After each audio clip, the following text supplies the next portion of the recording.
और पूर्व में खेल मंत्री रहे आदरणीय श्री किरण रिजिजू जी, युवा कार्यक्रम एवं खेल राज्य मंत्री श्री निशित प्रमाणिक जी,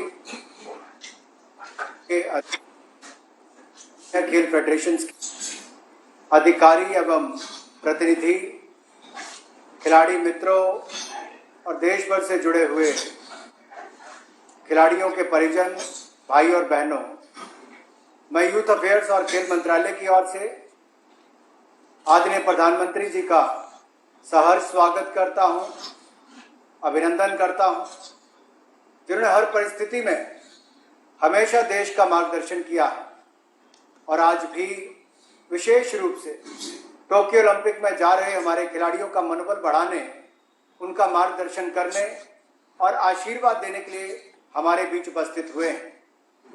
आदरणीय प्रधानमंत्री जी, मैं आपका विशेष रूप से धन्यवाद करना चाहता हूं कि आपने मुझे युवा कार्यक्रम एवं खेल मंत्रालय की जिम्मेदारी दी है।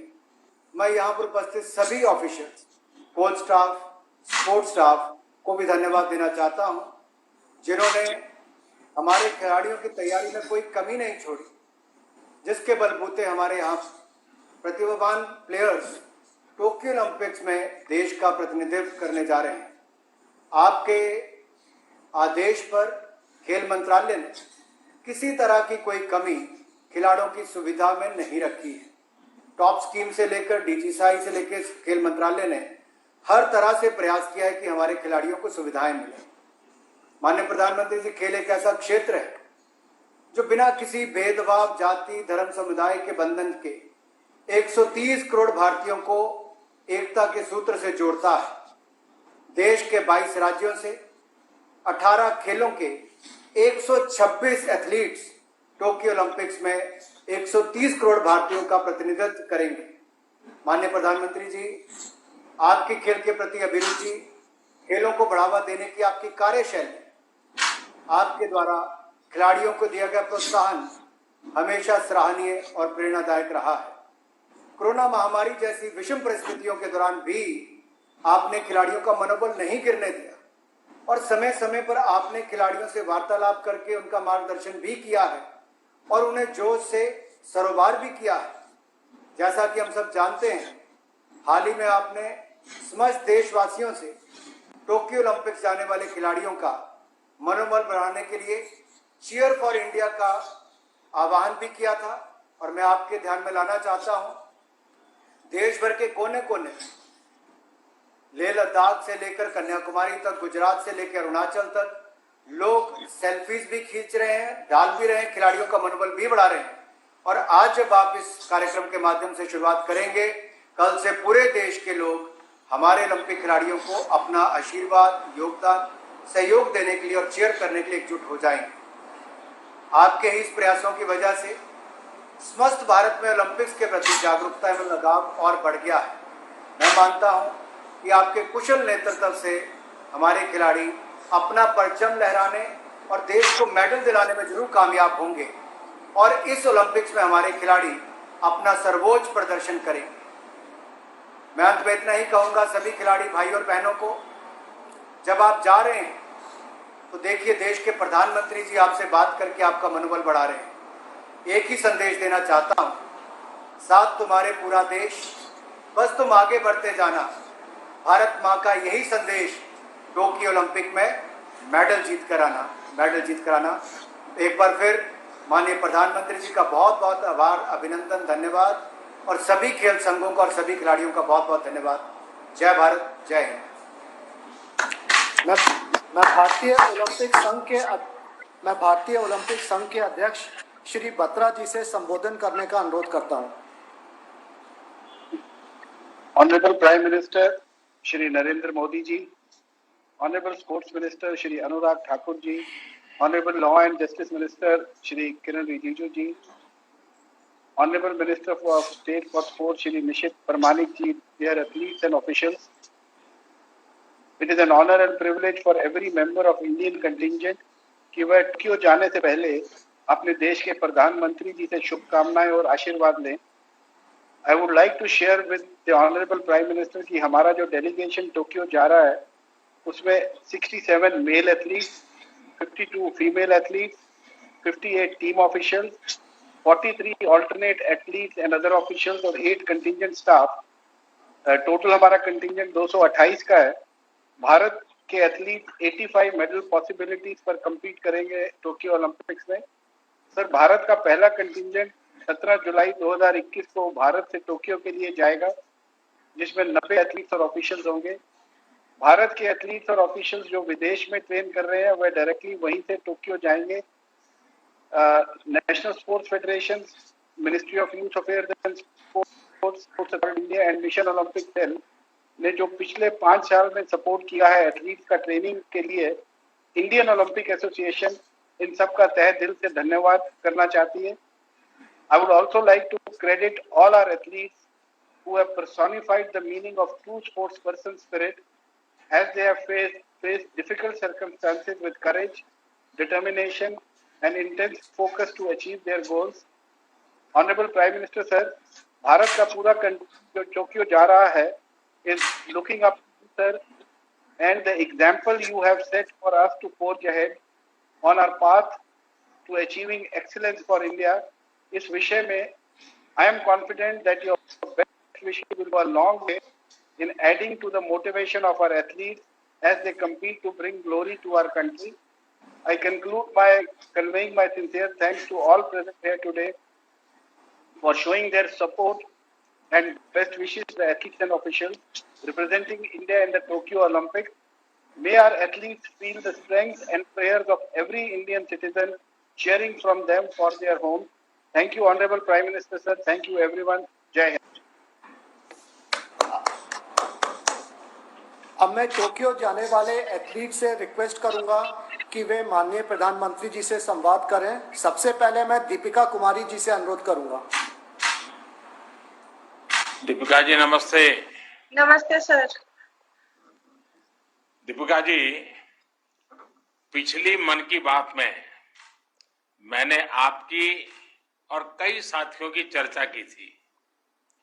अभी पेरिस में गोल्ड जीतकर आपने जो करिश्मा किया, उसके बाद तो पूरे देश में आपकी चर्चा हो रही है. अब आप रैंकिंग में वर्ल्ड नंबर 1 हो गई हैं. मुझे पता चला है कि आप बचपन में आम तोड़ने के लिए निशाना लगाती थी. आम से शुरू हुई आपकी यात्रा बहुत खास है. अपनी इस यात्रा के बारे में देश बहुत कुछ जानना चाहता है. अगर आप कुछ बताएं तो अच्छा होगा. मेरी यात्रा बहुत अच्छी रही सर. स्टार्टिंग से ही आम मुझे बहुत पसंद था, इसलिए स्टोरी पर ही. बट मैंने बैम्बू ब्रो से स्टार्ट किया था और फिर धीरे धीरे मैं मॉडर्न बो पे आई थी सर. बहुत अच्छी रही. स्टार्टिंग में थोड़ा सा स्ट्रगल हुआ था बिकॉज फैसिलिटीज वहाँ अच्छी नहीं थी. उसके बाद एक साथ आर्चरी करने के बाद काफी अच्छी फैसिलिटीज मिली सर और काफी अच्छे कोच भी मिले मुझे. दीपिका जी, जब आप सफलता के इतने शिखर पर पहुंच जाते हैं तो लोगों की आपसे अपेक्षाएं भी बढ़ जाती हैं. अब सामने ओलंपिक जैसा सबसे बड़ा इवेंट है, तो अपेक्षाओं और फोकस के बीच आप संतुलन कैसे बना रही हैं? सर, उम्मीदें तो है, लेकिन सबसे ज्यादा उम्मीदें खुद से होती है और हम यहीं पे फोकस कर रहे हैं कि जितना भी ध्यान है अपने प्रैक्टिस पे हो और कैसे मुझे परफॉर्म करना है, इस चीज पे मैं सर ज्यादा फोकस कर रही हूँ. चलिए, आपको बहुत बहुत बधाई कि आपने विषमताओं में हार नहीं मानी. आपने चुनौतियों को ही ताकत बना लिया है. और मैं देख रहा हूं कि स्क्रीन पर मुझे आपके परिवारजन भी दिखाई दे रहे हैं. मैं उनको भी नमस्कार करता हूं. देश को पूरा भरोसा है कि आप ओलंपिक में भी ऐसे ही देश का गौरव बढ़ाएगी. आपको मेरी ढेर सारी शुभकामनाएं. Thank you sir. आइए हम अब प्रवीण कुमार जाधव जी से बात करते हैं. प्रवीण जी नमस्ते. नमस्ते सर. हाय, कसे काय? बरा है सर. राइट. प्रवीण जी, मुझे बताया गया कि आपकी ट्रेनिंग पहले एथलीट बनने के लिए हुई थी. हाँ आज सर. आप ओलंपिक में तीरंदाजी के लिए देश को रिप्रेजेंट करने जा रहे हैं, ये बदलाव कैसे हुआ? सर पहले मैं एथलेटिक्स करता था, तो मेरा सिलेक्शन गवर्नमेंट के एकेडमी में एथलेटिक्स के लिए हुआ। तो वहाँ के कोच थे, तो मेरा बॉडी थोड़ा कमजोर था उस टाइम, तो वो बोले कि आप दूसरे गेम में अच्छा कर सकते हो। तो उसके बाद मुझे आर्चरी गेम दिया गया, तो उसके बाद मैंने अमरावती में आर्चरी गेम कंटिन्यू किया। अच्छा, और इस बदलाव के बावजूद भी आप अपने खेल में कॉन्फिडेंस और परफेक्शन कैसे लाए? सर मेरा एक्चुअली घर से इतना मतलब अच्छा नहीं है, मतलब थोड़ा फाइनेंशियल कंडीशन ठीक ठीक नहीं है। तो मेरे सामने मुझे आपके पता- माताजी पिताजी दिख रहे हैं मुझे, मैं उनको भी हाँ, नमस्कार करता हूँ। हाँ तो हाँ, प्रणव बताइए। मुझे पता था घर जाके मुझे भी मजदूरी करनी पड़ेगी, इससे अच्छा तो यहाँ मेहनत करके आगे कुछ अच्छा करना है, इसलिए मैंने इसमें कंटिन्यू किया। देखिए, आपके बचपन के कठिन संघर्ष के बारे में काफी जानकारी ली है, और आपके माता पिता ने भी, यानी जिस प्रकार से पिताजी दिहाड़ी मजदूरी से लेकर आज देश का प्रतिनिधित्व करने तक की यात्रा बहुत प्रेरणादायी है। और ऐसे कठिन जीवन आपने बिताया है, लेकिन लक्ष्य को कभी अपने आंखों के सामने से हटने नहीं दिया। आपके जीवन के शुरुआती अनुभवों ने चैंपियन बनने में आपकी क्या मदद की? सर जहाँ मुझे खुद कम मतलब लगता था कि यहाँ थोड़ा ज्यादा मुश्किल है, वहां मैं यही सोचता था कि अभी तक जितना भी किया, अगर यहाँ हार मान जाऊंगा तो सब कुछ खत्म हो जाएगा, इससे अच्छा कि ज्यादा और कोशिश करके इसको सफल करना है। प्रवीण जी, आप तो एक चैंपियन है ही, लेकिन आपके माता पिता भी मेरी दृष्टि से चैंपियन है। तो मेरी इच्छा है कि माता पिता जी से जरा बात करूं मैं। नमस्कार जी। नमस्कार। आपने पुत्री करते हुए अपने बेटे को आगे बढ़ाया, और आज आपका बेटा ओलंपिक में देश के लिए खेलने जा रहा है। आपने दिखा दिया कि मेहनत और ईमानदारी की ताकत क्या होती है। अभी आप क्या कहना चाहेंगे?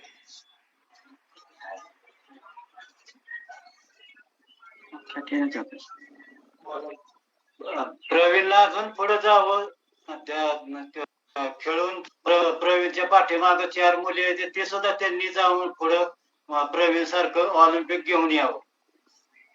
वाह प्रकृती बरी आहेत ना? हा बरे.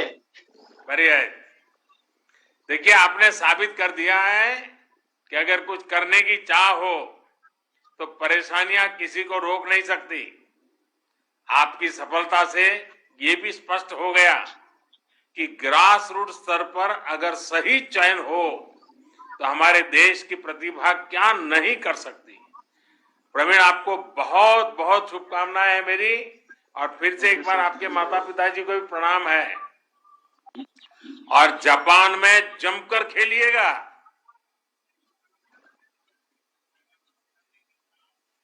अच्छा, अब हम नीरज चोपड़ा जी से बात करेंगे। नमस्ते सर। नीरज जी, आप तो भारतीय सेना में हैं, और जी सेना सर। के ऐसे कोने से अनुभव है, जो अनुभव, वो कौन सी ट्रेनिंग है जिसने आपको खेल में इस मुकाम तक पहुंचने में मदद की? सर देखो, मेरा शुरू से ही एक था कि मुझे भारतीय सेना बहुत पसंद थी, और मैं 5-6 साल खेला। उसके बाद मुझे भारतीय सेना ने ज्वाइन करने के लिए बोला, तो मुझे काफी खुशी हुई। फिर मैंने भारतीय सेना को ज्वाइन किया, और उसके बाद से मैं अपना गेम में फोकस कर रहा हूँ, और भारतीय सेना मुझे जितनी फैसिलिटी और जो मुझे चाहिए, और जो भारत सरकार सब कुछ मुझे प्रोवाइड कर रहे हैं, और मैं अपना पूरा मन लगा के मेहनत कर रहा हूँ। नीरज जी, मैं आपके साथ साथ आपके पूरे परिवार को भी देख रहा हूं, आपके परिवार को भी मैं प्रणाम करता हूं। नीरज जी, मुझे ये भी बताया गया है कि आपको इंजरी हो गई थी, लेकिन फिर भी आप इस साल अपने राष्ट्रीय रिकॉर्ड बना दिया है। आपने अपना मनोबल, अपनी प्रैक्टिस को ये सब कैसे संभाले रखा? मैं मानता हूं सर कि जो इंजरी है वो एक स्पोर्ट्स का पार्ट है। तो जो मैंने 2019 में काफी मेहनत की थी, उस साल वर्ल्ड क्या चैंपियनशिप आपको हमारी, तो और आपको स्पोर्ट्स की इंजरी में भी स्पोर्ट्स में स्पिरिट दिखता है। सर क्योंकि हमारा यही सफर है, कुछ साल का हमारा करियर होता है और हमको अपने आप को मोटिवेट करना होता है। तो मेरा एक साल इसकी वजह से खराब हो गया था, क्योंकि मैंने तैयारी काफी की थी वर्ल्ड चैंपियनशिप के लिए और एशियन चैंपियनशिप के लिए, लेकिन इंजरी की वजह से वो उसमें दिक्कत होगी। फिर मैंने अपना पूरा फोकस ओलंपिक पे किया और अब दोबारा से कम बैक किया अच्छे से। मैंने फर्स्ट कंपटीशन खेला, उसमें ही ओलंपिक क्वालिफाई कर दिया था। उसके बाद फिर कोरोना की वजह से ओलंपिक पोस्टपोन हो गया, तो फिर अपनी तैयारी कंटिन्यू रखी सर, और फिर उसके बाद जो दोबारा से कंपटीशन खेल ले और फिर अपनी बेस्ट करके नेशनल रिकॉर्ड किया। और अभी भी सर पूरी मेहनत कर रहे हैं, कोशिश कर रहे हैं कि जितना अच्छा हो सके उतना बढ़िया करके आए ओलंपिक में। नीरज जी, बहुत अच्छा लगा आपसे बात करके। मैं एक महत्वपूर्ण बात आपसे कहना चाहता हूं। आपको अपेक्षाओं के बोझ तले दबने की जरूरत नहीं है। आप Thank you, sir. अपना 100% दीजिए, बस यही मिजाज, बिना सर, यही- किसी सर, दबाव यही के कोशिश है। Yes, पूरा sir. प्रयास कीजिए। मेरी आपको बहुत शुभकामनाएं हैं और आपके माता पिता को भी प्रणाम है। Thank you, आइए sir. द्युति चंद से बात करते हैं। द्युति जी नमस्ते। ऑनरेबल प्राइम मिनिस्टर नमस्ते। द्युति जी, आपके तो नाम का ही अर्थ है चमक। द्युति का मतलब ही होता है आभा, और आप खेल के जरिए अपनी चमक बिखेर भी रही है। अब आप ओलंपिक में छा जाने के लिए तैयार हैं। इतनी बड़ी प्रतियोगिता तो आप कैसे देखती हैं? पहले तो आपको ये बता देती हूँ, मैं एक वीवर्स फैमिली से बिलोंग करती हूँ। मेरी फैमिली में 6 सिस्टर 1 ब्रदर, मम्मी डैडी को 9 मेंबर। जब मेरे घर में लड़की से लड़की पैदा होते रहते थे, गांव वाले ने मेरी मम्मी को हमेशा क्रिटिसाइज करते थे कि इतना लड़की क्यों पैदा कर रहे हैं। तो बहुत गरीब फैमिली थे, खाने के लिए भी डाइट नहीं था और मेरे पापा का इनकम भी बहुत कम ही था। मन में यही आपके योजना माताजी पिताजी मेरे सामने हैं। जी, तो मेरा मन में वही था कि मैं अच्छा खेलूंगी तो देश के लिए नाम रोशन करूंगी, गवर्नमेंट सेक्टर में मुझे जॉब मिल जाएगा और जॉब में जो पगार आएगा इसमें मेरा फैमिली का सिचुएशन बदल सकती हूँ। तो आज स्पोर्ट्स के वजह से आज मैंने बहुत कुछ बदला है मेरी लाइफ को, मेरी फैमिली को। और मैं धन्यवाद दूंगी आपको और मेरे उनसे सीएम नवीन सर को, इसकी डॉक्टर अक्षय सामंत सर को, जिन्होंने मुझे हमेशा सपोर्ट किया है। आपके की टीम के माध्यम से मुझे बहुत कुछ मिला है। सीएम नवीन सर भी मुझे बहुत मदद किया है और किसका ऑफिस सर भी मुझे सपोर्ट किया है। मेरा हमेशा मेरे लाइफ में तो कंट्रोवर्सी रहता है। आपने टीवी माध्यम से पेपर माध्यम से पता होंगे आपको कि कितना चैलेंज करके कितना दिक्कत सके मैं आज यहाँ तक पहुंची। मेरा मन में वही है, मैं जो साथ में ओलंपिक जाऊंगी, सेकंड ओलंपिक जाना, टोक्यो ओलंपिक ईयर में भी पार्टिसिपेट किया था 36 ईयर के बाद 100 मीटर में पीटी समिति के बाद। अभी सेकंड टाइम ओलंपिक जा रही हूँ। मेरे साथ में हमेशा हिम्मत तो लेके जाऊंगी, मैं डरूंगी नहीं इधर, क्योंकि इंडिया का कोई महिला कमजोरी नहीं है। महिला आगे ही बढ़ते रहेगी इंडिया में और महिला लोग आगे ही बढ़ते के देश का नाम रोशन करेंगे। मैं देश से हिम्मत के साथ ओलंपिक में खेलूंगी और देश के लिए मेडल लेने के लिए कोशिश करूंगी। द्युति जी, आपकी वर्षों की मेहनत का फैसला कुछ ही सेकंड में होना होता है। हार और जीत में पलक झपकने भर की देर होती है। इसका सामना करना कितना मुश्किल होता है? बेसिकली 100 मीटर में देखने के तो आसान है, 10-11 सेकंड में खत्म हो जाता है, लेकिन इसको प्रिपरेशन करने से साल भर लग जाता है। बहुत सारा मेहनत करना पड़ता है। एक 100 मीटर भागने के लिए हमको 10 बार रिपीटेशन लगाना पड़ता है। बहुत सारा जिम एक्सरसाइज, बहुत सारा स्विमिंग पूल एक्सरसाइज करना पड़ता है और हमेशा चैलेंज की तरह लेना पड़ता है, क्योंकि ब्लॉक स्टार्ट में आपको थोड़ा सा मिल जाएंगे तो आपको डिस्क्वालीफाई करके निकाल देंगे। तो हर चीज को ध्यान देकर हमको रनिंग करना पड़ता है। नर्वस तो रहता है मन में, डर भी आता है, लेकिन मैं हिम्मत के साथ लड़ाई करती हूँ। जैसे मेरा पर्सनल लाइफ में हिम्मत के साथ लड़ाई करके आ रही हूँ, तो ऐसे हमेशा 100 को हिम्मत के साथ चैलेंज के साथ लड़ाई करके मैं रनिंग करती हूँ और इसमें अच्छा टाइम भी करती हूँ और देश के लिए मेडल भी लाती हूँ। द्युति जी, आपने देश के लिए बहुत से रिकॉर्ड बनाए हैं। देश को उम्मीद है कि आप इस बार ओलंपिक पोडियम पर जरूर अपनी जगह बनाएगी। आप निर्भीक होकर खेलों में भाग लीजिए। पूरा भारत अपने ओलंपिक खिलाड़ियों के साथ है। मेरी आपको बहुत शुभकामनाएं और आपके माता पिता को विशेष प्रणाम। आइए अब हम आशीष कुमार जी से बात करते हैं। आशीष जी नमस्कार। आपके पिता राष्ट्रीय स्तर के कबड्डी खिलाड़ी थे और आपके परिवार में कई खिलाड़ी रहे हैं। आपने बॉक्सिंग क्यों चुनी? सर बॉक्सिंग जब मैं छोटा था तो सर हमारे घर पे माहौल खेल का था, तो मेरे फादर बहुत अच्छे प्लेयर रहे थे अपने टाइम में, तो वो चाहते थे कि मेरा बेटा भी बॉक्सिंग खेले। तो मेरे पास उस टाइम कबड्डी के कोर्स नहीं किया गया, लेकिन मेरे परिवार में मेरे भाई रेसलिंग खेलते थे और बॉक्सिंग खेलते थे, तो काफी अच्छे लेवल तक खेले हैं। तो मुझे भी इन दोनों में से किसी एक को करने के लिए कहा गया। मैं पतला था और ज्यादा गठीला नहीं था, तो उस वजह से मैंने सोचा कि रेसलिंग तो नहीं कर पाऊंगा, तो इसलिए मुझे शायद बॉक्सिंग ही करनी चाहिए। तो वैसे सर जब झुकाव हुआ बॉक्सिंग की तरफ इसी तरीके से। आशीष जी आपने कोविड से भी लड़ाई लड़ी है। एक खिलाड़ी के तौर पर आपके लिए कितना कठिन रहा?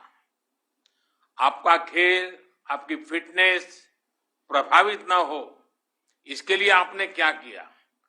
और मैं जानता हूं आपने इस क्रूशियल टाइम में अपने पिताजी को भी खो दिया। ऐसे समय भी आपने इस जो मिशन को लेके निकले थे उसमें जरा भी इधर उधर होने नहीं दिया। तो मैं जरूर आपके मन के भाव जानना चाहूंगा। सर 25 दिन पहले, कंपटीशन के 25 दिन पहले मेरे पिताजी की मृत्यु हो गई थी, जिस वजह से मैं काफी सदमे में था कि मैं इमोशनली भी बहुत हर्ट हो चुका था। काफी प्रॉब्लम जो है मुझे उस टाइम फेस करनी पड़ी। तो उस टाइम मुझे सबसे ज्यादा जरूरत थी वो फैमिली सपोर्ट की थी, और मुझे मेरे परिवार ने बहुत सपोर्ट किया। मेरे भाई, मेरी बहन और मेरे परिवार के सभी जनों ने बहुत सपोर्ट किया मुझे, और मेरे दोस्तों ने भी काफी मुझे बार बार मोटिवेट किया कि मुझे मेरे फादर का सपना पूरा करना चाहिए, जो जिस सपने की शुरुआत में, बॉक्सिंग की शुरुआत में जो उन्होंने सपना देखा था मेरे लिए। तो सर सारा काम छोड़ के उन्होंने मुझे फिर से कैंप ज्वाइन करने के लिए कहा कि आप जाओ और जो फादर का आपका सपना है उसे पूरा कीजिए। तो सर जब मैं स्पेन में था, जब मैं कोविड पॉजिटिव हो गया था, तो उस टाइम मुझे सिम्टम थे सर। तो कुछ दिन मुझे सिम्टम रहे वहां पे, लेकिन सर वहां पे फैसिलिटी थोड़ी मेरे लिए स्पेशल करवाई गई, और जो हमारे टीम डॉक्टर थे डॉक्टर करण, जो उन्होंने, उनके साथ रेगुलरली कांटेक्ट में था मैं, और स्टाफ के साथ भी कांटेक्ट। तो प्रैक्टिस के लिए मेरे वहां पे स्पेशल जो है स्पेस जो है एक अवेलेबल करवाया गया था सर, जहाँ पे मैं प्रैक्टिस करता था, थोड़ी फिटनेस रखता था। लेकिन फिर भी सर काफी टाइम लग गया रिकवरी के लिए कोरोना से। तो रिकवरी के लिए काफी टका। फिर जब मैं वापस इंडिया आया सर, तो फिर जब मैं कैंप में रिटर्न हुआ, तो वहाँ पे मेरे कोचेज और सपोर्टिंग स्टाफ ने बहुत मेरी हेल्प की। धर्मेंद्र सिंह यादव मेरे कोच हैं, उन्होंने मुझे बहुत बहुत हेल्प की उन्होंने रिकवरी के लिए, और मेरी गेम में फिर से, मेरे रिदम में मेरे को फिर से वापस लाने के लिए। आशीष जी आपके परिवारजनों को भी मैं प्रणाम करता हूं। और आशीष जी आपको याद होगा सचिन तेंदुलकर जी एक बड़ी महत्वपूर्ण खेल रहे थे, और उसी समय उनके पिताजी का स्वर्गवास हुआ था। लेकिन उन्होंने खेल को प्राथमिकता दी और खेल के माध्यम से अपने पिता को श्रद्धांजलि दी। आपने भी वैसी ही कमाल की है। आपने आज अपने पिताजी को खोने के बावजूद भी देश के लिए, खेल के लिए पूरा मन वचन एक प्रकार से जुट गए हैं। आप सचमुच में, आपका उदाहरण बड़ा प्रेरक है। आप एक खिलाड़ी के तौर पर हर बार विजेता साबित हुए हैं। इसके साथ ही एक व्यक्ति के तौर पर आपने शारीरिक और भावनात्मक चुनौतियां दोनों पर विजय प्राप्त की है। आपसे पूरे देश को बहुत उम्मीद है। हमें विश्वास है कि ओलंपिक के प्लेटफॉर्म पर भी आप अच्छा प्रदर्शन करेंगे। मेरी तरफ से आपको बहुत शुभकामनाएं हैं। आपके परिवारजन को भी मेरा प्रणाम है। धन्यवाद। आइए, हम सबका परिचित चेहरा है, परिचित नाम है, हम मैरी कॉम से बात करते हैं। मैरी कॉम जी, नमस्ते। प्रणाम। नमस्ते सर। आप तो ऐसी खिलाड़ी है जिनसे पूरा देश प्रेरणा लेता है। इस ओलंपिक दल में भी बहुत से खिलाड़ी ऐसे होंगे जिनके लिए आप स्वयं भी एक आदर्श रही है। अगर वो भी आपको फोन करते ही होंगे, और अगर फोन करते हैं तो आपको क्या पूछते हैं?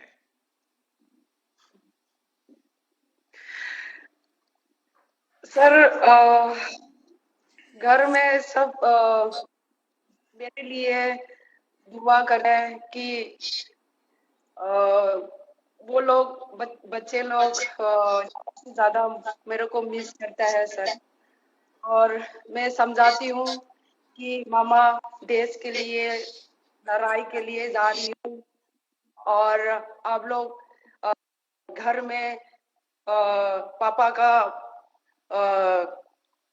उसका जो भी बोल रहा है उसको फॉलो करना है, और घर में आप लोग प्यार से रहना है, बाहर नहीं निकलना है। कोविड की वजह से सर वो लोग भी बहुत घर में बोरिंग हो जा रहे हैं, ऑनलाइन क्लासेस ले रहा है, लेकिन इतना ओपन नहीं हो रहा है।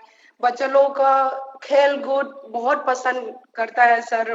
दोस्त लोग खेलने में भी बहुत अच्छा करता है, अच्छा हो रहा है, लेकिन इस बार कोविड वजह से सारे दोस्त लोग से भी दूर हो रहे हैं। और मैं बोला ये मामले में हम लोग फाइट करना है, अच्छा रहना है और सुरक्षित रहना है, सेफ्टी रहना है। और मैं भी देश के लिए लड़ाई के लिए जा रही हूँ, और मैं चाहती हूँ कि आप सुरक्षित रहो और मैं भी सुरक्षित रहे, और देश के लिए अच्छा करने के लिए मैं कोशिश करती हूँ। यही बात होती है सर। मेरे सामने दिख रहे हैं सब लोग। अच्छा, वैसे तो आप हर पंच में चैंपियन है, लेकिन आपका सबसे फेवरेट पंच कौन सा है? जॉब, हुक, अपरकट या कुछ और ये भी बताइएगा कि ये पंच क्यों आपका फेवरेट है? सर मेरा फेवरेट पंचेस तो ये मेरा साउथ पोल है, तो मेरा सबसे फेवरेट है सर। तो इसमें कोई भी लोग को मिस नहीं कर पाते हैं, लगना ही तो लगना ही है बस। मैं जानना चाहता हूं कि आपका फेवरेट खिलाड़ी कौन है? सर मेरा फेवरेट खिलाड़ी तो बॉक्सिंग में सर हीरो है, इंस्पिरेशन है, मोहम्मद अली है सर। उससे मेरे को इंस्पायर होके बॉक्सिंग चुना हूँ सर। मैरी कॉम जी, आपने बॉक्सिंग की करीब करीब हर अंतर्राष्ट्रीय प्रतियोगिता जीत ली है। आपने कहीं कहा था कि ओलंपिक गोल्ड आपका सपना है।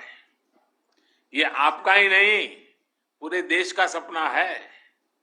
देश को उम्मीद है कि आप अपना और देश का सपना जरूर पूरा करेगी।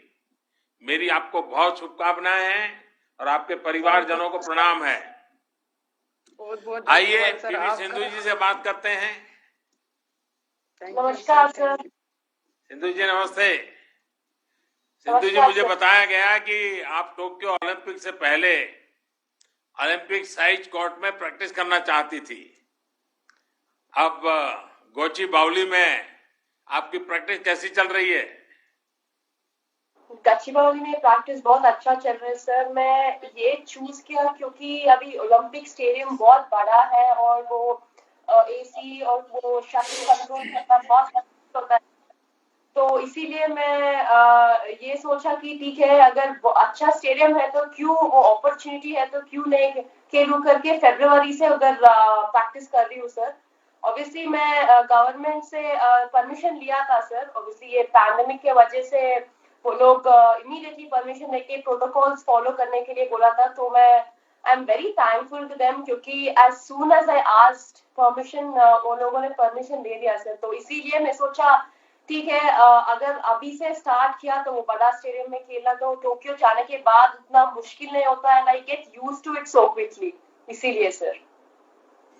आपके परिवारजन भी मेरे सामने हैं, मैं उनको प्रणाम करता हूं। मुझे याद आता है कि गोपीचंद जी ने एक इंटरव्यू में कहा था कि उन्होंने रियो ओलंपिक के पहले आपका फोन ले लिया था, आपको आइसक्रीम भी खाना अलाउ नहीं किया था। क्या अभी भी आपके आइसक्रीम खाने पर पाबंदी लगी हुई है या कुछ छूट मिली है? सर ऑब्वियसली थोड़ा कंट्रोल करती हूँ सर, क्योंकि एक एथलीट के लिए डाइट बहुत इम्पोर्टेंट है। और अभी ओलंपिक्स है तो तैयारी कर रही हूँ, तो ऑब्वियसली थोड़ा डाइट कंट्रोल तो करूंगी। तो आइसक्रीम उतना नहीं खाती हूँ सर, बस कभी कभी खाती हूँ। देखिए सिंधु जी, माता पिता दोनों खुद स्पोर्ट्स में रहे हैं और इसलिए मेरा मन करता है आज मैं उनसे भी एक बात जरूर करूंगा। आपको नमस्कार। आप ये बताइए, जब किसी बच्चे की रुचि खेल में जाने की हो तो कई पेरेंट्स के लिए बहुत मुश्किल होता है, बहुत सारे लोगों को ढेरों आशंकाएं रहती है। आप ऐसे सभी पेरेंट्स के लिए क्या संदेश देना चाहेंगे? बस सर, पेरेंट्स ये जानना चाहिए कि अगर अपने बच्चे हेल्थ वाइज अच्छे होंगे तो सब कुछ बड़ा होगा, क्योंकि आप थोड़ा खेलेंगे तो आपका हेल्थ अच्छा होगा, ऑटोमेटिकली आपका कंसंट्रेशन बढ़ेगा, हर इश्यूज में आप लोग आगे बढ़ेंगे और जरूर आप ऊपर आ सकते हैं। आप एक सफल खिलाड़ी के माता पिता हैं, अपने बच्चों को स्पोर्ट्स पर्सन बनाने के लिए कैसी पेरेंटिंग करनी होती है? सर पेरेंटिंग तो फर्स्ट पेरेंट्स ही तो डेडिकेट करना चाहिए सर, क्योंकि उनको एंकरेज करना है। We have to motivate them and आप तो जानते हैं गवर्नमेंट तो हर तरह से हर खिलाड़ी को सब फैसिलिटी दे रहे हैं। सो उसको हमारे बच्चों को समझाते हुए देश का नाम ऊपर करने के लिए बेटा मेहनत करना है और अच्छा नाम कमाना है करके हम उनको प्रोत्साहित करके हर जो भी बच्चों को हम ये पहले सिखाना है कि रेस्पेक्ट देना, जो भी है रेस्पेक्ट दो और उनका आशीर्वाद लो। सिंधु जी, आपके माता पिता ने आपको विश्व चैंपियन बनाने के लिए बहुत त्याग किए हैं, उन्होंने अपना काम कर दिया है। अब आपकी बारी है, आप खूब मेहनत कीजिए और मुझे विश्वास है कि इस बार भी आप जरूर सफल होगी। और जब सफलता के बाद मेरा मिलना होता ही आप लोगों से, तो मैं भी आपके साथ आइसक्रीम खाऊंगा।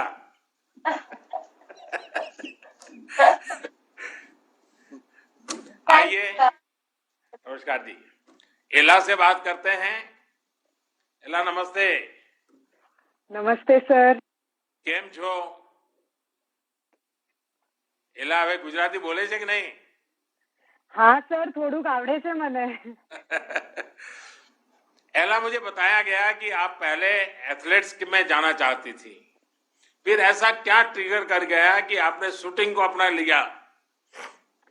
सर मैंने एक्चुअली काफी सारे स्पोर्ट्स ट्राई किए थे शूटिंग के पहले। मुझे बचपन से ही स्पोर्ट्स बहुत ही पसंद था, एथलेटिक्स, बैडमिंटन, जूडो वगैरह ट्राई किया था। लेकिन जब मैंने शूटिंग शुरू किया तब मुझे एक बहुत ही ज्यादा एक्साइटमेंट मिला था इस गेम में, क्योंकि हमको बहुत ज्यादा स्टेडी रहना होता है, बहुत ज्यादा कामनेस चाहिए होता है। तो सर बस वो जो कामनेस चाहिए थी वो थी नहीं मेरे पास, तो आई वाज लाइक कि ठीक है, इससे ही बहुत कुछ सीखने मिलेगा मुझे इस गेम से। तो उसी से सर बहुत ज्यादा लगाव हो गया गेम से। अभी मैं दूरदर्शन पे एक कार्यक्रम देख रहा था, उसमें मैं आपके माताजी पिताजी को सुन रहा था और वो संस्कार धाम में आपने इसका प्रारंभ किया था, इसका पूरा वर्णन कर रही थी और वहां का बड़ा गर्व के वहीं जाकर के वो आपको याद कर रही थी। अच्छा, स्कूल से ओलंपिक तक बहुत सारे युवा आपकी इस जर्नी के बारे में जानना चाहेंगे। देखिए, मैं मणिनगर का एमएलए था और आप मणिनगर में रहते हैं, और जब मैंने खोखरा में मेरे असेंबली सेगमेंट में सबसे पहले स्पोर्ट एकेडमी जुड़ी की, तो तुम लोग आप लोग खेलने आते थे, तब तो जो बच्ची थी, और आज मुझे जी सर, उसको देखने के बाद बड़ा गर्व होता है। तो बताइए कुछ अपनी बात। सर मेरी शूटिंग की प्रोफेशनल जर्नी संस्कार धाम से ही शुरू हुई थी। मैं 10th स्टैंडर्ड में थी, तो मॉम डैड का ही कॉल था कि ठीक है आप स्पोर्ट्स ट्राई करके देख लीजिए, अगर आपको इतना इंटरेस्ट है तो कर लीजिए करके उन्होंने बोला था। तो स्पोर्ट्स अथॉरिटी ऑफ गुजरात और gun for glory shooting academy से जो MOU साइन हुआ था सर, तो संस्कार धाम ने उन्होंने district level sports school start किया था। तो पढ़ाई भी उधर ही होती थी, पूरा दिन हमारा ट्रेनिंग भी उधर ही होता था सर। तो सर वो जर्नी काफ़ी अच्छी रही है, क्योंकि वहीं से मैंने स्टार्ट किया, और अब जब मैं ओलंपिक्स, मेरी फर्स्ट ओलंपिक्स के लिए जा रही हूँ सर, तो बहुत प्राउड फील होता है कि इतने लोगों की मदद, इतने लोगों ने मेरे इतना सपोर्ट किया, मोटिवेट किया और हमेशा गाइड किया है सर, तो काफ़ी अच्छा लगता है सर। एला, अभी आप ग्रेजुएशन कर रही हैं, शूटिंग कैरियर और एकेडमिक्स को आप कैसे बैलेंस करती हैं? सर मैं तो इसके लिए मेरी यूनिवर्सिटी, गुजरात यूनिवर्सिटी जो है, और हमारे कॉलेज भवंस आर्ट्स कॉलेज को थैंक्स करना चाहूँगी, क्योंकि सर एक भी टाइम ऐसा नहीं था कि जब उन्होंने मुझसे बोल दिया हो कि नहीं आपको कंपलसरी आके ये चीज़ करनी पड़ेगी। उन्होंने मुझे इतनी छूट दी थी। मेरे लिए एग्ज़ाम्स भी वो लोग स्पेशल अरेंज करवा देते थे, मेरे लिए मेरे सेमिनार्स अलग से रखवा देते थे सर। तो काफ़ी सपोर्ट किया है सर, मेरे पूरी जर्नी में उन लोग ने काफ़ी सपोर्ट किया है, और स्कूल ने भी मुझे काफ़ी सपोर्ट किया है सर। एला, आपकी जनरेशन एम्बिशियस भी है और मैच्योर भी है। आपने इतनी कम उम्र में विश्व स्तर पर सफलता प्राप्त की है। ऐसे में देश को उम्मीद है कि खेल के सबसे बड़े मंच पर भी आप इसी यात्रा को जारी रखेंगी। मेरी आपको बहुत शुभकामनाएं हैं, और आपके माताजी पिताजी को भी मेरा प्रणाम है। वणक्कम। आइए हम सौरभ चौधरी से बात करते हैं। नमस्कार सर। सौरभ जी नमस्ते।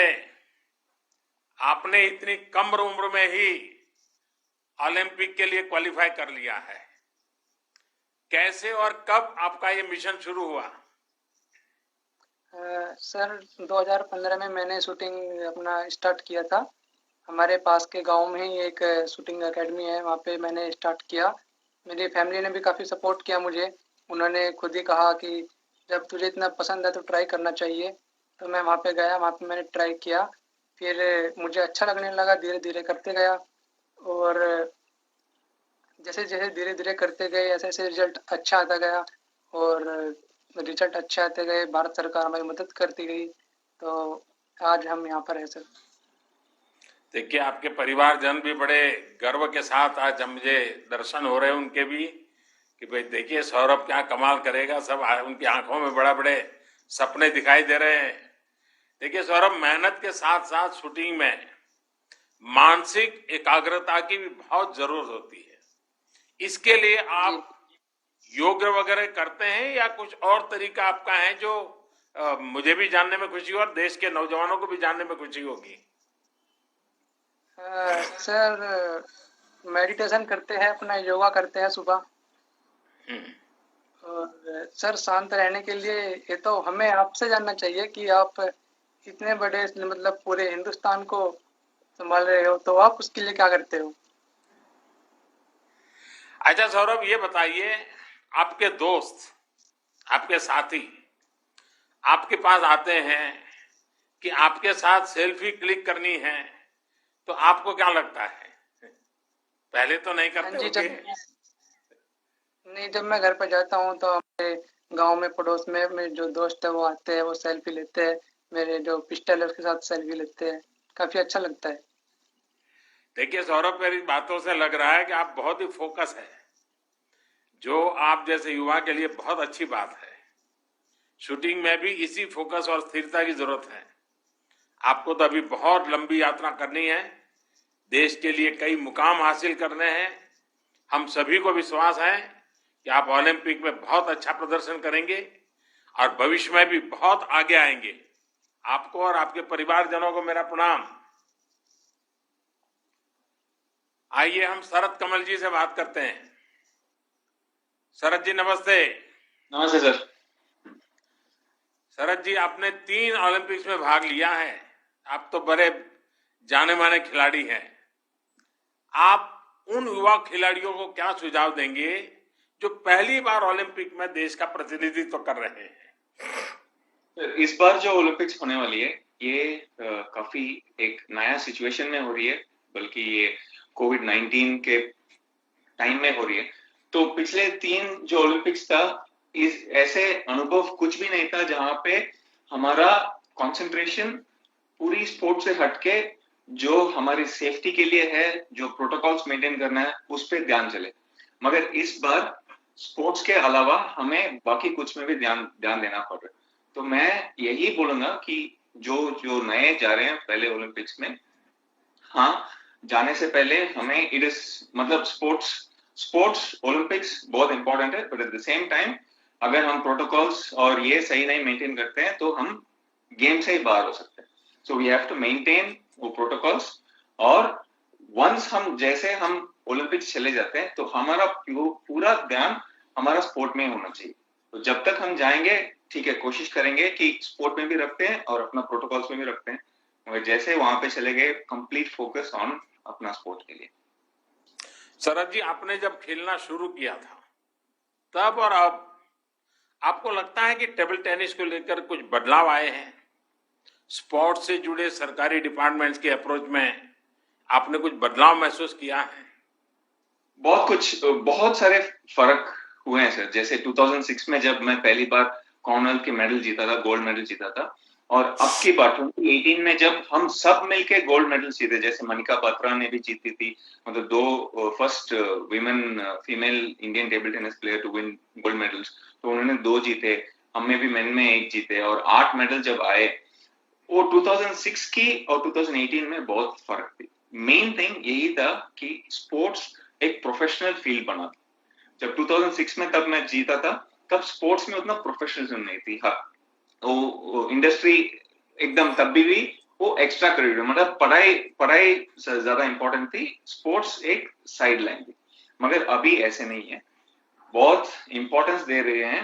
पूरा government is giving lot of importance, private organisations भी बहुत सारा इंपॉर्टेंस दे रहे हैं, and at the same time जो अपॉर्चुनिटीज अभी है एक करियर बनाने में, एक प्रोफेशनल बनने में स्पोर्ट्स के बराबर, वो अभी बहुत ज्यादा है। और बहुत सारे बच्चे और बहुत सारे पेरेंट्स को भी वो एक थोड़ा बहुत गारंटी मिलती है, गारंटी से ज्यादा एक कॉन्फिडेंस मिलती है कि मेरा बच्चा अगर स्पोर्ट्स पे भी आएगा तो वो संभाल सकता है, अपना जिंदगी को संभाल सकता है। आई थिंक ये माइंडसेट बहुत अच्छी चेंज है।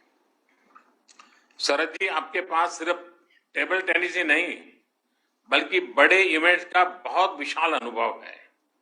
मुझे लगता है कि अनुभव आपके काम तो आएगा ही, साथ ही टोक्यो ओलंपिक में भाग ले रही देश की पूरी टीम के काम आने वाला है। आप एक बड़े की भूमिका में इस बार एक प्रकार से पूरी टीम को एक विशेष भूमिका भी आपके सामने आई है, और मुझे विश्वास है कि खुद के खेल के साथ साथ उस पूरी टीम को संभालने में भी आपका बहुत बड़ा योगदान रहेगा और आप उसे बखूबी निभाएंगे, मुझे पूरा भरोसा है। मेरी आपको बहुत शुभकामनाएं, और आपकी टीम को भी, आपके स्वजन भी मुझे दिख रहे हैं, उनको भी मेरा नमन। आइए मनिका बत्रा जी से बात करते हैं। मनिका जी नमस्ते।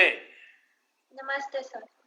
मनिका, मुझे बताया गया है कि आप टेबल टेनिस खेलने के साथ ही गरीब बच्चों को ये खेल सिखाती भी है, उनकी मदद भी करती हैं। आप खुद ही युवा हैं, आपके विचार कैसे आया?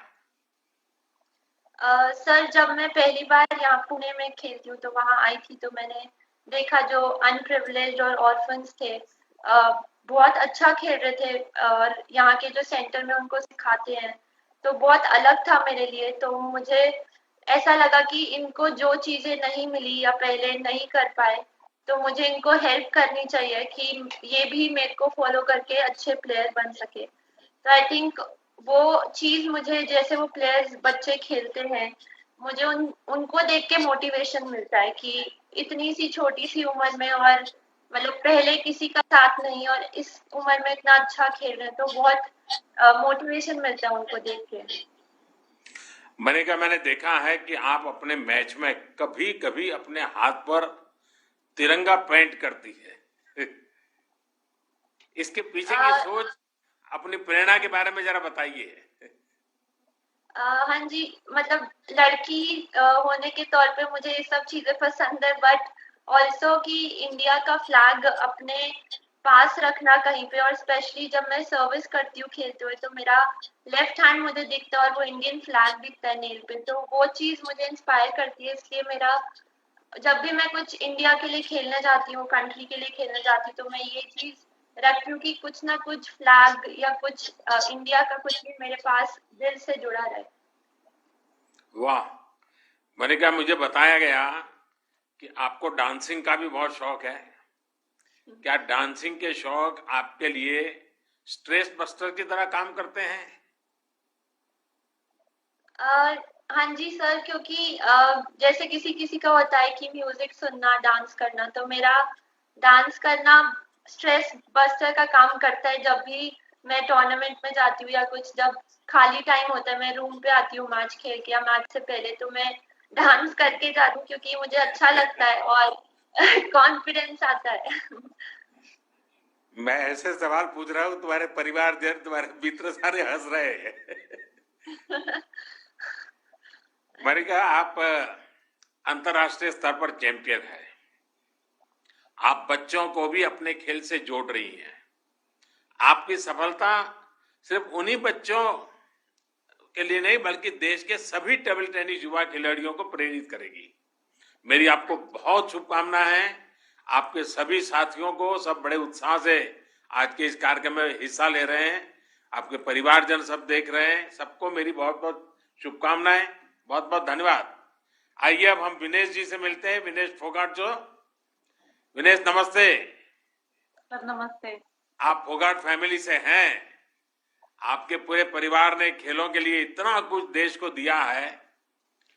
इस पहचान की वजह से थोड़ा एक्स्ट्रा प्रेशर, थोड़ी ज्यादा जिम्मेदारी तो नहीं आ जाती है? सर जिम्मेदारी तो बिल्कुल आती है, क्योंकि फैमिली ने जो काम स्टार्ट किया है वो खत्म करना है, और वो जो सपना ओलंपिक्स का लेके स्टार्ट किया था वो जब मेडल आएगा उसके बाद ही शायद खत्म होगा। तो उम्मीद तो है सर, पूरे देश की उम्मीद है, फैमिली की भी उम्मीदें होती हैं, और मुझे लगता है कि उम्मीदें जरूरी है हमारे लिए, क्योंकि जब उम्मीदें दिखती है तभी हम लोग थोड़ा सा एक्स्ट्रा पुश करते हैं एक लेवल पे जाने के बाद में। तो अच्छा लगता है सर, कोई प्रेशर नहीं है, अच्छे से खेलेंगे और देश को प्राउड करने का बिल्कुल मौका देंगे। देखिए, पिछली बार आपको रियो ओलंपिक में चोट की वजह से हटना पड़ा था। पिछले साल भी आप बीमार थी। आपने इन सारी बाधाओं को पार कर शानदार प्रदर्शन किया। इतने स्ट्रेस को सक्सेस में बदलना ये अपने आप में बहुत बड़ी बात है। ये कैसे किया आपने? सर डिफिकल्ट होता है काफी, बट वही है कि एज ए एथलीट, हम एथलीट टॉप लेवल पे अगर हमें परफॉर्म करना है तो हमें मेंटली स्ट्रांग रहना पड़ता है। और एज ए एथलीट मैं सोचती हूँ कि हमें ये जरूरी है उस लेवल पे ले जाने के लिए, वो पुश करने के लिए। सो फैमिली का एक बहुत बड़ा रोल रहता है आपके पीछे, तो फैमिली का सपोर्ट रहता है हमेशा, और जो भी हमारी फेडरेशन है या टॉप से साई है, सभी लोग पूरा ईमानदारी के साथ में लगे रहते हैं। तो एक रहता है कि नहीं, उन लोगों को निराश नहीं करना है जो लोग इतना सब हमारे पीछे लगा रहे हैं उम्मीदों के साथ में। तो ऐसे कहीं पे रुकना नहीं है, क्योंकि वो रुकना नहीं है इसीलिए वो हमें पुश कर रहे हैं। वो काफी चीजें हैं सर उस टाइम पे याद आती हैं, तो हम उसके लिए लगे रहते हैं, चाहे इंजरी हो चाहे कोई भी चीज आए। मुझे तो पूरा यकीन है कि आप टोक्यो में बहुत शानदार प्रदर्शन करने वाली है। क्या हम उम्मीद करें कि अब आप आगे आप पर भी एक फिल्म आने वाली है? सर बस आप लोगों की दुआ है, और चाहेंगे कि हम सभी जितने भी एथलीट जा रहे हैं अपनी कंट्री को मौका दें, हर दिन मेडल आते रहें, और आप लोग जो पूरा देश जो उम्मीदें लगाए बैठा है उनको हम निराश ना करें। आपके माता पिताजी भी जुड़े हैं। आपके पिताजी तो आपके गुरु भी हैं एक प्रकार से। जरा मैं पिताजी से बात जरूर करना चाहूंगा। आपसे मेरा सवाल जरा थोड़ा हट करके है। जब कोई फिट और तंदुरुस्त होता है तो हमारे देश में कहते हैं कौन सी चक्की का आटा खाते हो, तो फोगाट फैमिली अपनी बेटियों को कौन सी चक्की का आटा खिलाती है? वैसे ये भी बताइए कि विनेश को क्या मंत्र देकर टोक्यो भेज रहे हैं आप? देखिए, जो चक्की का आटे की है, हम जो न अपने गांव के घर की चक्की का आटे खाते हैं और अपने देसी घी उसका, और गाय भैंस रखते हैं, गाय भैंस का दूध, दही, मक्खन यही खिलाया, हरी सब्जी। और विनेश का जो पिछली बार जो 2016 में जो दौड़ लगी थी, जो सारे देश को उम्मीद थी, उस टाइम जो सारे देश को दुख रहा था, हम तो पिताजी माँ बाप हैं तो हमको तो दुख होना था। तो आज जो मेरी बेटी है पूरा उम्मीद है, मैंने तो एक ही वादा किया था, अगर ओलंपिक गेम में मेडल लेकर आऊंगा तो भी मैं एयरपोर्ट पर लेने आऊंगा, इतने भाई मैं आऊंगा नहीं। और आज भी मैं लगा हूँ इस चीज पर। आज मुझे विश्वास है, पिछली बार तो मेरी बेटी रह गई थी, लेकिन अब की बार ओलंपिक में पूरी आस उम्मीद है। जनो इसके पिछले टूर्नामेंट देख लो, लगती जो अपने जो आगे बढ़ाते रही है, मेडल लेती है, तो अब की बार मेरी बेटी में पूरा विश्वास भरोसा है, अब की बार भी गोल्ड मेडल देकर आएगा, मेरे सपना पूरा करेगी। देखिए विनेश जी, आपके पेरेंट्स की बातों से मुझे भरोसा हो गया है कि विनेश आप जरूर जीतेगी। आप लड़ती हैं, गिरती हैं, जूझती हैं, पर हार नहीं मानती हैं। आपने अपने परिवार से जो सीखा है, जरूर वो इस ओलंपिक में देश के काम आएगा। मेरी आपको बहुत बहुत शुभकामनाएं हैं। आपके माता पिता जी को मेरे प्रणाम है। आइए हम साजन प्रकाश जी से मिलते हैं। साजन जी नमस्ते। मुझे बताया गया है कि आपकी तो माता जी ने भी एथलीट्स में देश का गौरव बढ़ाया है। अपनी माता जी से आपने क्या क्या सीखा? Sir, my mother is my everything, and she was a sports person in earlier days, and she helped me to come over all the struggles and hurdles for this achievement, sir. अच्छा, मुझे ये बताया गया कि आपको गहरी injury भी हो गई थी, आप इससे कैसे उभरे सजन? First of all, for 18 months after the closure of pool, we had a lot of struggles, and with the injury, we were out of the pool for so long, and it was very frustrating and depressing at the first time. But with my support of all the people, my coaches, his wife Gauri Aunty and Go Sports, Kerala Police, SF Swimming Federation of India and FINA, everyone supported me through thick and thin. I think that has helped me to come out mentally strong and overcome this pain and from the injury, sir. साजन, आप Olympic में जाने से पहले ही भारतीय खेलों के सुनहरे इतिहास में जगह बना रहे हैं। मुझे उम्मीद है कि आप अपने प्रदर्शन से इस ओलंपिक उपलब्धि को और स्वर्णिम बनाएंगे। मेरी आपको बहुत शुभकामनाएं हैं और आपके सारे साथी बड़े उत्साह के साथ इस बार यहाँ जुड़े हुए हैं, उनको भी मेरी बहुत बहुत धन्यवाद मैं करता हूँ। आइए हम मनप्रीत सिंह जी से मिलते हैं। मनप्रीत जी नमस्ते। नमस्कार सर। मुझे बताया गया कि कोरोना की पहली वेव के दौरान आप सभी साथी बेंगलुरु में एक साथ रहे, सबने मिलकर कोरोना का मुकाबला किया, और इससे टीम स्पिरिट पर क्या असर पड़ा? सर एक्चुअली मैं कहना चाहूंगा कि गवर्नमेंट का उस टाइम बहुत ज्यादा सपोर्ट रहा था, क्योंकि हम लोग यहाँ पे बेंगलोर में कैंप में थे, तो उस वक्त ये था कि हम लोगों ने ऐसे अपनी टीम को कैसे हम लोग स्ट्रॉन्ग कर सकते हैं उसके ऊपर काम किया। हम लोगों ने एक दूसरे के प्लेयर्स के बैकग्राउंड के बारे में जाना कि हाँ कि किससे कैसे प्लेयर ने अपना बैकग्राउंड स्टार्ट किया, कैसे उनकी फैमिली ने सेक्रीफाइस किया कि अपने बेटों अपने बच्चों को यहाँ तक पहुँचाने के लिए। उस चीज के बारे में जाना कि हाँ कि इससे क्या है कि हमारी टीम बॉन्डिंग है और ज्यादा स्ट्रॉन्ग होगी। और ये था कि सर हम लोगों ने यही माना था कि हमारे पास अभी एक और साल बाकी है, तो हम लोग अपने आप को और कैसे बेहतर कर सकते हैं। तो हम लोगों ने दूसरी टीम के बारे में स्टडी की, कैसे उनका क्या प्लस पॉइंट्स है, क्या वीक पॉइंट्स हैं, कि कहाँ पे हम लोग उनको हर्ट कर सकते हैं। तो ये चीजें काफी हमारे लिए हेल्पफुल रही सर। ओलंपिक में हॉकी में हमारे देश का बहुत शानदार इतिहास रहा है। ऐसे में स्वाभाविक है थोड़ी ज्यादा जिम्मेदारी का बहुत स्वाभाविक एक वातावरण बन जाता है और हर कोई चाहता है कि रिकॉर्ड बना करके रखना है और इसकी वजह से खेल के दौरान आप लोगों को कोई एक्स्ट्रा तनाव का माहौल तो नहीं होता है ना?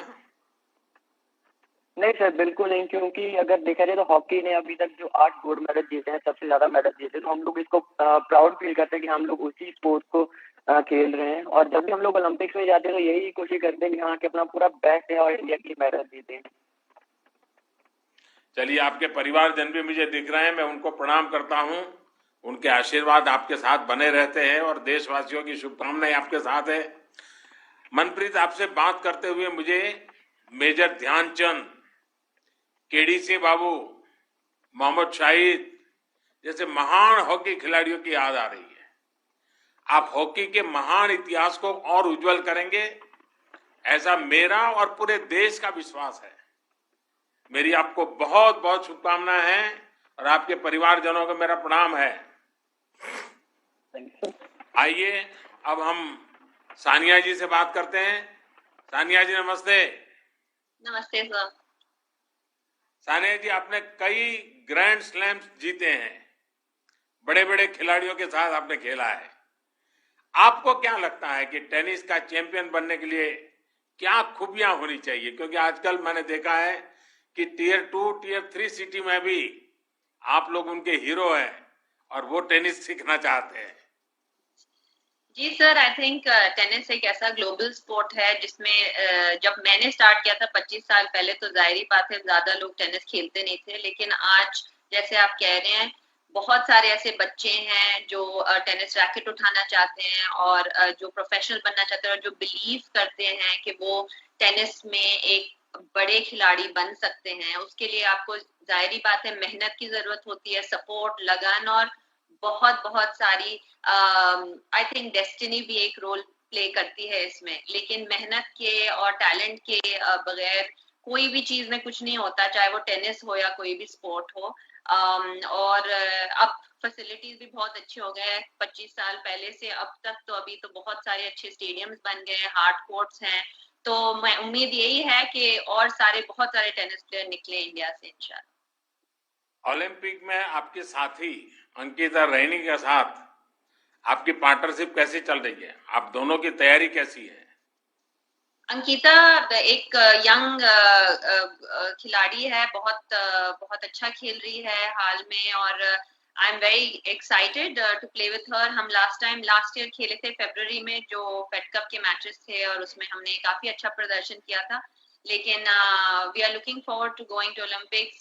जैसे मेरा चौथा ओलंपिक्स है, उसका पहला ओलंपिक्स है, तो थोड़ा सा अभी मेरे उम्र के साथ यंग पैरों की जरूरत है, तो आई थिंक वो प्रोवाइड कर सकती है।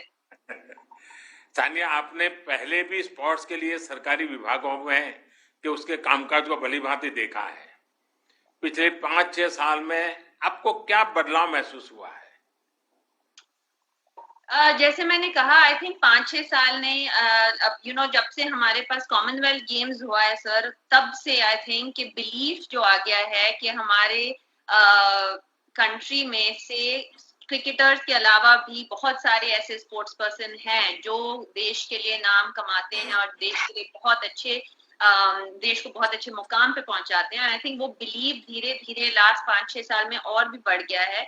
और आप तो गवर्नमेंट और से हमें हमेशा ही सपोर्ट मिलता है। मैं आपसे जब पर्सनली मिली हूँ, आपने हमेशा मुझे यही कहा है कि आप हर चीज में साथ देंगे। तो इसी तरह 5-6 साल में बहुत कुछ, और लास्ट ओलंपिक से अब ओलंपिक्स तक भी काफी सारा फर्क है। मैं 2 साल ऑफ थी, जाहिर बात है, जब मेरा बच्चा हुआ था, तो लेकिन तब से लेके अब तक मैं जो लास्ट ईयर से आई हूँ, मुझे बहुत सारा फर्क नजर आया। सानिया, आप चैंपियन भी हैं, फाइटर भी हैं। मुझे उम्मीद है कि आप इस ओलंपिक में ज्यादा बेहतरीन और सफल खिलाड़ी बनकर उभरेगी। मेरी आपको बहुत बहुत शुभकामनाएं हैं। आपसे बात करके मुझे बहुत अच्छा लगा। वैसे सभी से बात नहीं हो पाई, लेकिन आपका जोश, आपका उत्साह पूरे देश के सभी लोग आज महसूस कर रहा है। कार्यक्रम में मेरे साथ उपस्थित देश के खेल मंत्री श्रीमान अनुराग ठाकुर जी, अब से कुछ दिन पहले तक खेल मंत्री के रूप में आप सबके साथ बहुत काम किया है, ऐसे हमारे वर्तमान कानून मंत्री श्रीमान किरण रिजिजू जी, खेल राज्य मंत्री हमारे यंगेस्ट मिनिस्टर हैं हमारी टीम के श्रीमान निशित प्रामाणिक जी, स्पोर्ट्स से जुड़ी संस्थाओं के सभी प्रमुख, उनके सभी सदस्य और टोक्यो ओलंपिक में हिस्सा लेने जा रहे सभी मेरे साथियों, सभी खिलाड़ियों के परिजन, आज हमारी वर्चुअल बातचीत हुई है, लेकिन मुझे और अच्छा लगता यदि मैं आप सभी खिलाड़ियों को यहां दिल्ली के अपने घर में होस्ट करता, आप लोगों से रूबरू मिलता।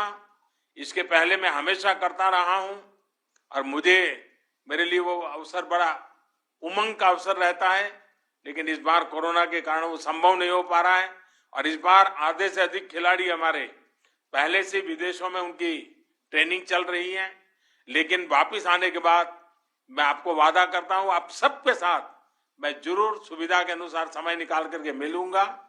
लेकिन कोरोना ने बहुत कुछ बदल दिया है, ओलंपिक का साल भी बदल गया, आपकी तैयारियों का तरीका बदल गया, बहुत कुछ बदलाव हुआ है।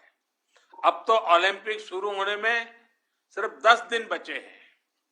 टोक्यो में भी एक अलग तरह का माहौल आपको मिलने वाला है। साथियों, आज आपसे बातचीत के दौरान देश को भी पता चला कि इस कठिन समय में भी देश के लिए आपने कितनी मेहनत की है, कितना पसीना बहाया है। पिछली मन की बात में मैंने आप में से कुछ साथियों के इस परिश्रम की चर्चा भी की थी। मैंने देशवासियों से आग्रह भी किया था कि वो देश के खिलाड़ियों के लिए, आप सभी के लिए चीयर करें, आपका मनोबल बढ़ाएं। मुझे ये देखकर आज खुशी होती है कि देश आपको चीयर कर रहा है। हाल के दिनों में #cheer for India के साथ कितनी ही तस्वीरें मैंने देखी हैं। सोशल मीडिया से लेकर देश के अलग अलग कोनों तक पूरा देश आपके लिए उठ खड़ा हुआ है। 135 करोड़ भारतीयों की शुभकामनाएं खेल के मैदान में उतरने से पहले आप सभी के लिए देश का आशीर्वाद है। मैं भी अपनी ओर से आपको ढेर सारी शुभकामनाएं देता हूं। आप सभी को देशवासियों से लगातार शुभकामनाएं मिलती रहे, इसके लिए नमो ऐप पर भी एक खास प्रावधान किया गया है। नमो ऐप पर जाकर भी लोग आपके लिए चीयर कर रहे हैं, आपके लिए संदेश भेज रहे हैं। साथियों, आपके साथ देश भर की भावनाएं जुड़ी हुई हैं और जब मैं आप सभी को एक साथ देख रहा हूं तो कुछ चीजें कॉमन नजर आ रही हैं और जब मैं आपको देखता हूं तो कॉमन बातें हैं, बोल्ड, कॉन्फिडेंट एंड पॉजिटिव। आप में एक कॉमन फैक्टर दिख रहा है, डिसिप्लिन, डेडिकेशन और डिटर्मिनेशन।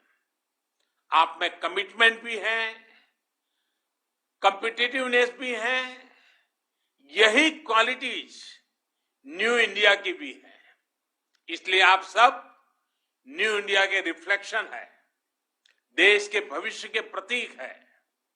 आप में से कोई दक्षिण से हैं, कोई उत्तर से हैं, कोई पूरब से हैं तो कोई पूर्वोत्तर से हैं। किसी ने अपने खेल की शुरुआत गांव के खेतों से की है, तो कई साथी बचपन से ही किसी स्पोर्ट्स एकेडमी से जुड़े रहे हैं। लेकिन अब आप सब यहां टीम इंडिया का हिस्सा है। आप सब देश के लिए खेलने जा रहे हैं। यही डायवर्सिटी, यही टीम स्पिरिट ही एक भारत श्रेष्ठ भारत की पहचान है। साथियों, आप सब इस बात के साक्षी हैं कि देश किस तरह आज एक नई सोच, नई अप्रोच के साथ अपने हर खिलाड़ी के लिए साथ खड़ा है। आज देश के लिए आपका मोटिवेशन बहुत महत्वपूर्ण है। आप खुलकर खेलें, अपने पूरे सामर्थ्य के साथ खेल सके, अपने खेल को, अपनी टेक्निक को और निखार सके, इसे सर्वोच्च प्राथमिकता दी गई है। आपको याद होगा, ओलंपिक के लिए एक हाई लेवल कमेटी का गठन काफी पहले ही कर दिया गया था। टारगेट ओलंपिक पोडियम स्कीम के तहत सभी खिलाड़ियों को हर संभव मदद दी गई। आपने भी इसे अनुभव किया है। पहले की तुलना में जो बदलाव आज आए हैं, उन्हें भी आप महसूस कर रहे हैं। मेरे साथियों, आप देश के लिए पसीना बहाते हैं, देश का झंडा लेकर जाते हैं, इसलिए ये देश का दायित्व है कि आपके साथ डटकर खड़ा रहे। हमने प्रयास किया है खिलाड़ियों को अच्छे ट्रेनिंग कैंप्स के लिए, बेहतर इक्विपमेंट के लिए। आज खिलाड़ियों को ज्यादा से ज्यादा इंटरनेशनल एक्सपोजर भी दिया जा रहा है। स्पोर्ट्स से जुड़ी संस्थानों में आप सबके सुझावों को सर्वोपरि रखा, इसीलिए इतने कम समय में इतने बदलाव आ पाए हैं। साथियों, जैसे खेल के मैदान में मेहनत के साथ सही स्ट्रेटेजी जुड़ जाती है तो जीत पक्की हो जाती है। यही बात ग्राउंड के बाहर भी लागू होती है। देश ने खेलो इंडिया और फिट इंडिया जैसे अभियान चलाकर मिशन मोड में सही स्ट्रेटेजी में काम किया, तो परिणाम भी आप देख रहे हैं। पहली बार इतनी बड़ी संख्या में खिलाड़ियों ने ओलंपिक के लिए क्वालिफाई किया है। पहली बार इतने ज्यादा खेलों में भारत के खिलाड़ी हिस्सा ले रहे हैं। कई खेल ऐसे हैं जिनमें भारत ने पहली बार क्वालिफाई किया है।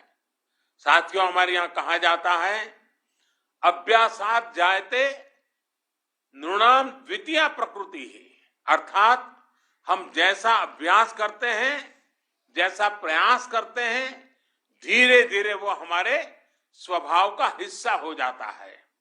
इतने समय के से आप सब जीतने के लिए प्रैक्टिस कर रहे हैं। आप सबको देखकर, आपकी इस ऊर्जा को देखकर कोई संदेह बचता भी नहीं है। आपको और देश के युवाओं का जोश देखकर ये कह सकता हूं कि वो दिन दूर नहीं जब जीतना ही न्यू इंडिया की आदत बन जाएगी। और अभी तो ये शुरुआत है। आप टोक्यो जाकर जब देश का परचम लहराएंगे तो उसी पूरी दुनिया देखेगी। हाँ, ये बात जरूर याद रखना है कि जीतने का प्रेशर लेकर नहीं खेलना है। अपने दिल दिमाग को बस एक ही बात कहिए कि मुझे अपना बेस्ट परफॉर्म करना है। मैं देशवासियों से भी एक बार फिर कहूंगा, चीयर फॉर इंडिया। मुझे पूरा विश्वास है आप सब देश के लिए खेलते हुए देश का गौरव बढ़ाएंगे, नए मुकाम हासिल करेंगे। इसी विश्वास के साथ आप सभी का बहुत बहुत धन्यवाद, मेरी बहुत बहुत शुभकामनाएं और आपके परिवारजनों को मेरा विशेष प्रणाम। बहुत बहुत धन्यवाद। मैं संपूर्ण खेल जगत की तरफ से आदरणीय प्रधानमंत्री जी का धन्यवाद करता हूं। सर, आपके मार्गदर्शन से हमारे खिलाड़ी बहुत उत्साहित हुए हैं। धन्यवाद।